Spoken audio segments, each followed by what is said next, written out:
বোবা মাঝির কবলে। বসিরহাটের ধারান্দা গ্রামের এক বৃদ্ধ মাঝির নাম ছিল দয়াশঙ্কর। বড় শাসির কোঠায় হলেও লোকটার হাতের টান ছিল দেখার মতো। তবে তার একটা কঠোর নিয়ম ছিল, রাত 10টার পর তিনি আর কাউকে পারাপার করতেন না। এক অমাবস্যা রাতে প্রবল বৃষ্টির মধ্যে দয়াশঙ্কর তার কুড়ে ঘরে শিরে আছেন। হঠাৎ শুনলেন নদী থেকে কেউ ডাকছে, মাঝি ভাই, ও মাঝি ভাই, পার করবে? বৃষ্টির শব্দ ছাপিয়ে সেই ডাক যেন হাড়ের ভেতর দিয়ে বয়ে গেল। দয়াশঙ্কর প্রথমে পাত্তা দেননি, কিন্তু ডাকটা যখন বারবার আসতে লাগলো তিনি লণ্ঠন হাতে ঘাটে গেলেন।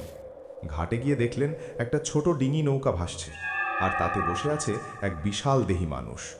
লোকটার মাথা একটা মস্ত বড় গামছায় ঢাকা, আর হাতে একটা পুরনো ট্রাঙ্ক। দয়াশঙ্কর অবাক হলেন, কারণ তার নিজের নৌকা তো পাশে বাঁধা। এই ডিঙি এলো কোত্থেকে? তিনি জিজ্ঞেস করলেন, কোত্থেকে আসছো বাপু? এই অবেলায় কে পার করবে তোমায়? আগন্তুক শুধু আঙুল দিয়ে ওপারটা দেখালো। দয়াশঙ্কর ভাবলেন হয়তো কোনো বিপদে পড়েছে। দয়াপরবশ হয়ে নিজের নৌকা না নিয়ে লোকটার ডিঙিতেই উঠে বসলেন হাল ধরতে। নৌকা যখন মাঝ নদীতে, তখন বৃষ্টি হঠাৎ থেমে গেল। কুয়াশা এমন গাঢ় হলো যে উল্টো দিকের পার আর দেখা যাচ্ছে না। দয়াশঙ্কর লক্ষ্য করলেন নৌকাটা চলছে ঠিকই, কিন্তু দাঁড় বা হালের কোনো আওয়াজ হচ্ছে না, এমনকি জলের ছলাৎ ছলাৎ শব্দেও নেই। হঠাৎ সেই আগন্তুক ফিসফিস করে বলল, মাঝি ভাই, ট্রাঙ্কটা খুব ভারী হয়ে গেছে, একটু ধরবে? দয়াশঙ্কর ট্রাঙ্কটাতে হাত দিতেই শিউরে উঠলেন। ওটা ট্রাঙ্ক নয়, মনে হলো একতলা হাড়গোড় রাখা এক ঠান্ডা বস্তা। ঠিক সেই সময় লণ্ঠনের আলোয় লোকটার গামছা সরে গেল। দয়াশঙ্কর দেখলেন লোকটার গলা থেকে মাথা পর্যন্ত নেই, শুধু ধরটা বসে আছে। দয়াশঙ্কর মরার আগেই বুঝতে পারলেন তিনি এক বোবা মাঝির পাল্লায় পড়েছেন, যারা অতৃপ্ত আত্মা হয়ে নদীতে ঘোরে।